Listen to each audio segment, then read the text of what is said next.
They don't need to be many, but one effective project is what I'm looking for. I'll closely monitor your work.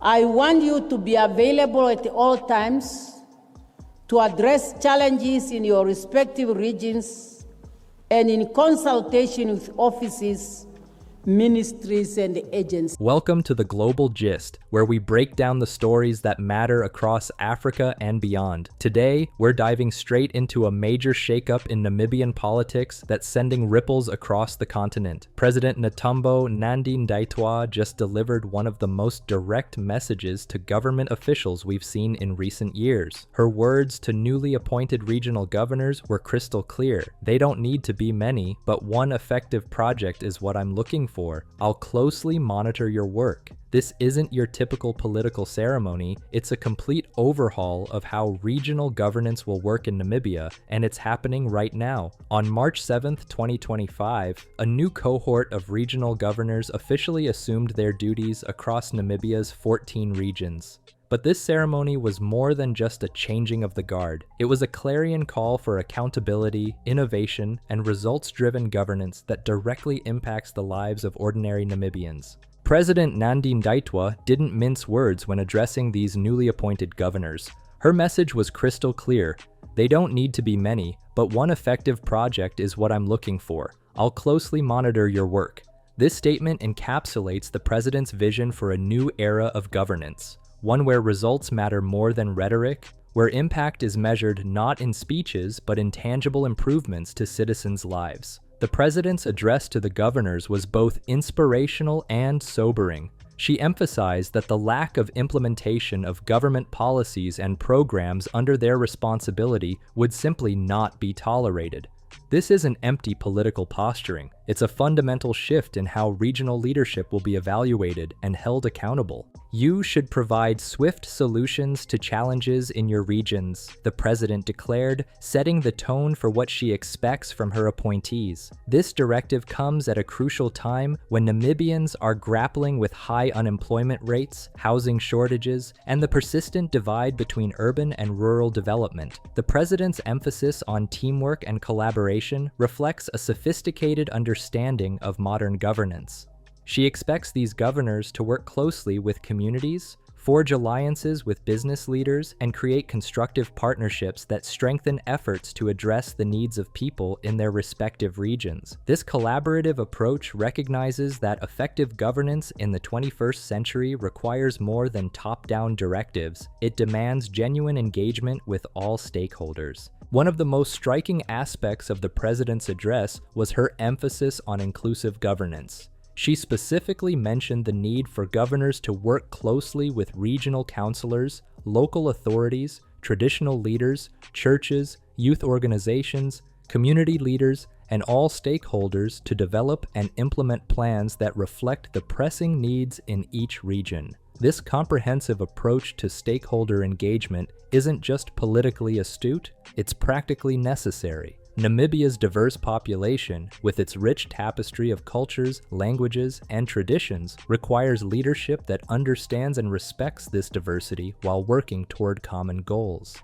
The president's recognition of traditional leaders alongside modern administrative structures shows a nuanced understanding of Namibian society. In many African contexts, traditional leadership remains a powerful force for social cohesion and community organization. By explicitly including these leaders in the governance framework, the president is acknowledging the reality of how power and influence actually work at the grassroots level. With regional and local authority elections on the horizon, the president's message takes on additional significance. She reminded the governors that they have a role to play in ensuring that once elected, regional and local authority councillors are guided in accordance with the law. This isn't about political manipulation, it's about ensuring that democratic processes function effectively and that elected officials understand their responsibilities. Local authorities, as the president noted, are critical enablers of development. They represent the level of government where basic but essential services resources are delivered to communities and investors. Villages, towns, and settlements are constituencies that must be integrated into planning and execution of government programs. This ground-level focus is where the rubber meets the road in terms of actual service delivery. The president's emphasis on legal compliance and proper guidance for elected officials reflects a commitment to strengthening democratic institutions. In an era where democratic backsliding is a concern across the continent, this focus on institutional integrity is both timely and important. Perhaps the most compelling aspect of the president's address was her challenge to the governors to create legacy projects. "I would really want to see at the end of your tenure, there should be legacy projects that you have conducted in your respective regions,"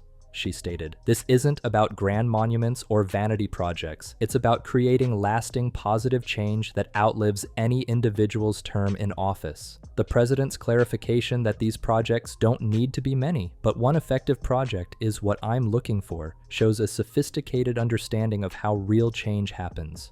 It's better to do one thing exceptionally well than to spread resources thin across multiple mediocre initiatives. This focus on legacy projects also creates a clear metric for success. At the end of these governors' terms, there will be concrete projects that can be evaluated, measured, and judged by the communities they serve. This kind of accountability is refreshing in a political landscape often characterized by vague promises and unmeasurable outcomes. The president didn't shy away from addressing some uncomfortable truths about how resources have been used in the past. She noted that she had observed a lot of movements from one region to another and believed this was undermining governors' work and misusing resources meant for their regions for other issues not necessarily linked to their regions. This observation led to a practical policy change. All invitations to governors from institutions must now be directed through the office of the president to ensure that such invitations contribute to the governor's work rather than simply being opportunities for leisure. This might seem like a small administrative change, but it reflects a broader commitment to ensuring that public resources are used effectively and that officials remain focused on their core responsibilities. The president's criticism of the tradition where most ministries and government agencies, whenever they organize anything, governors are invited, shows an understanding of how bureaucratic culture can sometimes prioritize ceremony over substance. By centralizing approval for such invitations, the administration is sending a clear message about priorities and focus. The regional governors appointed represent a mix of experience and fresh perspectives. Ponganate is retaining his position in Omaheke, suggesting that good performance is recognized and rewarded. Emmanuel Shikongo moves to a new position, while Dorothy Kavula heads to the Zambezi region, bringing new leadership to this important area. Natalia Tomoses moves to Erongo, a region crucial for Namibia's mining and tourism sectors. The appointment of experienced leaders to key economic regions suggests strategic thinking about how to maximize development opportunities. David's appointment to Karis region, while Kavadiva Hamutuma will serve another region, completes a carefully considered set of appointments. These appointments aren't just about filling positions, they're about placing the right people in the right places to drive the implementation of national development priorities. Each appointee brings unique skills and experience that can be leveraged to address specific regional challenges. President Nandi-Ndaitwah made it clear that the governor's performance would be judged based on the implementation of the 2024 SWAPO Party Election Manifesto Implementation Plan. This plan has since been transformed into the 6th National Development Plan, NDP6, which the president indicated would be launched before the end of March 2025. This connection between electoral promises and administrative performance is crucial for democratic accountability. Too often, election manifestos are treated as campaign documents that are quickly forgotten once the voting is over. By explicitly linking governors' performance to manifesto implementation, the president is ensuring that campaign promises translate into actual policies and programs. The transformation of the manifesto into NDP6 represents a sophisticated approach to development planning. Rather than treating campaign promises as separate from national development strategy, the administration is integrating political commitments with technocratic planning. This should result in more coherent and sustainable development policies. The president's emphasis on addressing unemployment, particularly among young people, reflects one of Namibia's most pressing challenges. With youth unemployment rates remaining stubbornly high, this issue threatens not just economic development, but social stability and political legitimacy. The president's approach to unemployment is comprehensive, recognizing that it's not just an economic issue, but a barrier to social progress. If we deal with the unemployment challenge by growing our economy and creating new jobs, poverty becomes a thing of the past, and Namibia will improve the quality of our people's life, she stated. This holistic view of unemployment as connected to broader development challenges is important. It recognizes that job creation isn't just about economic policy, it's about social policy, education policy, and even foreign policy as they relate to investment attraction and regional integration. The president's focus on the housing and land delivery deficit, as well as the gap between urban and rural areas, addresses fundamental issues of equity and development. These aren't just technical challenges, they're issues that go to the heart of what kind of society Namibia wants to become. The urban-rural divide is particularly significant in the African context, where rapid urbanization often leaves rural areas behind. The president's commitment to bridging this gap recognizes that sustainable development must be inclusive development. Rural areas can't be left behind while cities modernize and grow. The housing deficit is similarly fundamental. Without adequate housing, families can't build wealth, children can't succeed in school, and communities can't develop the social cohesion necessary for broader development. The president's recognition of this issue as a priority for regional governors shows understanding of how national challenges play out at the local level. It's important to remember that President Nandi-Ndaitwah brings a unique perspective to this role. As Namibia's first female president, sworn in on March 21, 2025, she represents a historic shift in the country's leadership. At 72 years old, she brings decades of experience in the liberation struggle and government service to her new role. Her appointment of regional governors comes just days after her inauguration, signaling that governance reform is a top priority for her administration. This rapid action demonstrates her commitment to hitting the ground running and implementing the changes she promised during her campaign. The fact that she's addressing these governors with such direct language about accountability and results shows that her historic presidency isn't just symbolic, it's substantive. She's using her platform to demand excellence from her appointees and to set new standards for public service. The decision to hold an induction workshop for all 14 regional governors, including both new appointees and immediate outgoing governors, demonstrates a commitment to institutional learning and continuity. This isn't just about briefing new officials, it's about capturing institutional knowledge and ensuring that lessons learned aren't lost with personnel changes. The inclusion of outgoing governors in the workshop is particularly wise. These individuals have real experience in the role and can provide insights that no briefing document can capture. Their participation ensures that hard-won knowledge about what works and what doesn't is passed on to their successors. The president's emphasis on the importance of this workshop, "Take the workshop coming tomorrow very serious," indicates that this isn't just a ceremonial exercise. It's a critical part of ensuring that new governors are equipped to hit the ground running and avoid the mistakes of their predecessors. This story about Namibian regional governance doesn't exist in a vacuum. Across Africa, questions of governance, accountability, and service delivery are at the forefront of political discourse. Namibia's approach to regional governance offers potential lessons for other African countries grappling with similar challenges. The emphasis on results-driven governance, stakeholder engagement, and institutional accountability reflects broader trends in African politics. Citizens across the continent are demanding more from their leaders, and those leaders who fail to deliver are increasingly being held accountable. President Nandi-Ndaitwah's approach represents a sophisticated understanding of modern governance challenges. Her focus on practical results, combined with inclusive stakeholder engagement, offers a model that could be relevant beyond Namibia's borders. The fact that these directives are coming from Namibia's first female president adds another layer of significance to this story. women leaders across Africa have often faced additional scrutiny and higher expectations than their male counterparts. President Nandi-Ndaitwah's direct, results-focused approach to governance may help establish new norms for how female leaders can exercise authority effectively. Her emphasis on collaboration and stakeholder engagement aligns with research showing that women leaders often bring different approaches to governance, emphasizing consensus building and inclusive decision-making. However, her tough stance on accountability shows that collaborative leadership doesn't mean weak leadership. The president's focus on regional governance has significant economic implications. By demanding that governors focus on practical results and legacy projects, she's essentially decentralizing economic development efforts. This approach recognizes that economic growth can't be driven solely from the capital city. It requires effective governance at the regional level.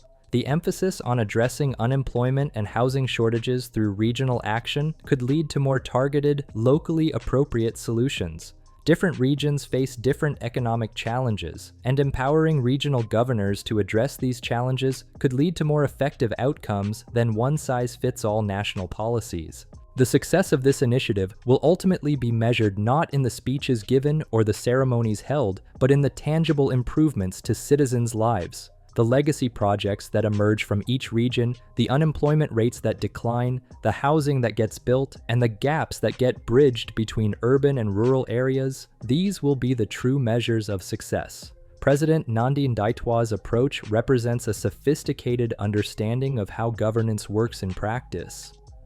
By combining clear expectations with proper support, institutional learning with individual accountability, and national priorities with local implementation, she's created a framework that could significantly improve how government works for ordinary Namibians. The emphasis on monitoring and evaluation, while sometimes seen as technocratic, is actually fundamentally democratic. It ensures that public resources are used effectively and that officials are held accountable for their performance. In an era where trust in government is often low, this kind of transparency and accountability is essential. Of course, implementing these reforms won't be without challenges. Regional governance is complex, and the factors that contribute to successful development projects are often beyond the control of any single governor. Economic conditions, natural disasters, and global market forces all play a role in determining outcomes. However, the president's focus on collaboration and stakeholder engagement provides a framework for addressing these challenges. By requiring governors to work with all stakeholders, she's creating a system that can adapt to changing circumstances and leverage all available resources.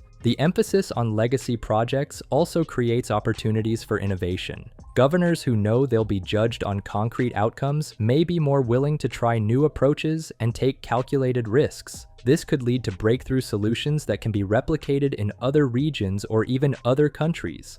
This story is attracting attention beyond Namibia's borders. As African countries grapple with similar challenges of governance and development, international observers are watching to see whether Namibia's approach can deliver results. Success here could influence governance reform efforts across the continent. The international development community is particularly interested in approaches that combine democratic accountability with practical results. President Nandi-Ndaitwah's model offers a potential template for how to achieve both goals simultaneously. The appointment of these regional governors represents more than just a routine administrative change. It's a signal of intent about how governance should work in modern Africa. The emphasis on results, accountability, stakeholder engagement, and institutional learning offers a model that could be relevant far beyond Namibia's borders.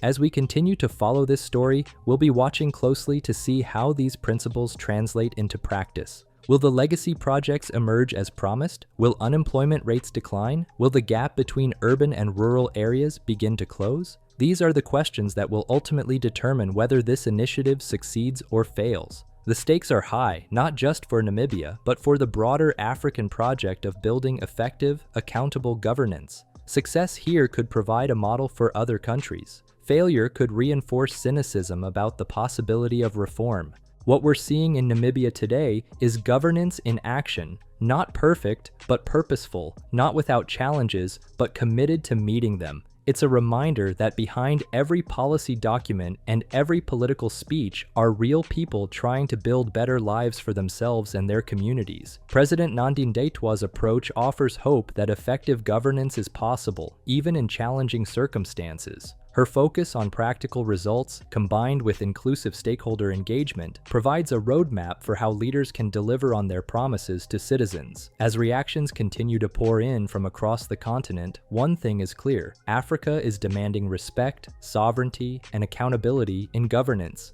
Namibia's approach to regional governance represents one response to these demands, a response that prioritizes results over rhetoric and citizens over politics. What do you think about Namibia's approach to regional governance? Have you seen similar initiatives in your country or region? How do you think African countries can better hold their leaders accountable for results? Share your thoughts in the comments below. We read every single one, and your insights help shape our coverage. If you found this deep dive into Namibian governance important and informative, don't forget to like this video, share it with others who care about African development, and subscribe to The Global Gist for more real, unfiltered African news and analysis. Hit that notification bell so you never miss our latest coverage of the stories that matter most to our continent. The content on this channel is meticulously researched using reliable public sources and credible online information. It is intended strictly for educational and analytical purposes. We do not promote or endorse political violence, hate speech, or any form of discrimination. Our mission is to inform, educate, and foster meaningful dialogue, not to inflame tensions. Remember, informed citizens are the foundation of accountable governance. By staying engaged, asking tough questions, and holding our leaders accountable, we all play a role in building the Africa we want to see. Thank you for being part of this important conversation, and we'll see you in the next video.